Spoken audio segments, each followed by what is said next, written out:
Okay. How to begin drafting base essays? Well, that's a really good question. Well, a lot of people try and do generic or general essays, vague essays. So you create a question that is general, but don't write a general essay without a question because there is a subtle difference there, right? One of those essays actually has some direction, it actually has some focus. It's actually been designed to respond to a particular question, which puts you in the right mindset.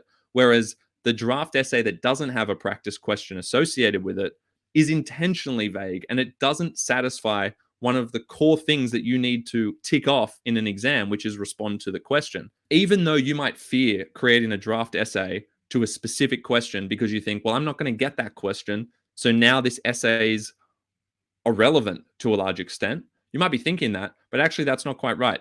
You create a draft essay to a general question, still cover all the core things you want to do, but at least have elements where you link your essay directly to the question. And then that has programmed you to adapt to any question that you get because you've already done it once. You'll be able to do it the next time. And that's a skill that you'll learn over time in terms of tweaking and adjusting that base essay. So my advice is don't be afraid to choose a question that you're comfortable with, Don't choose like a super niche, abstract question that you're really unlikely to be asked in an exam.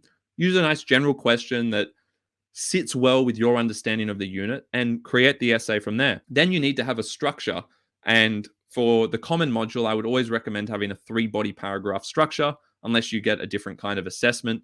A lot of you might be getting multimodal assessments this term where you have to do some kind of audio visual component. Maybe it's a podcast that you have to record.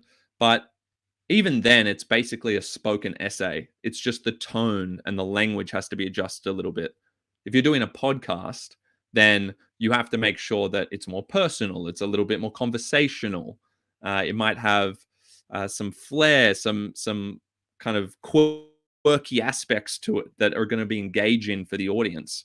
But overall, the substance needs to be much like an essay in terms of the quality of the analysis and what you're saying about the text and how you're responding to the question.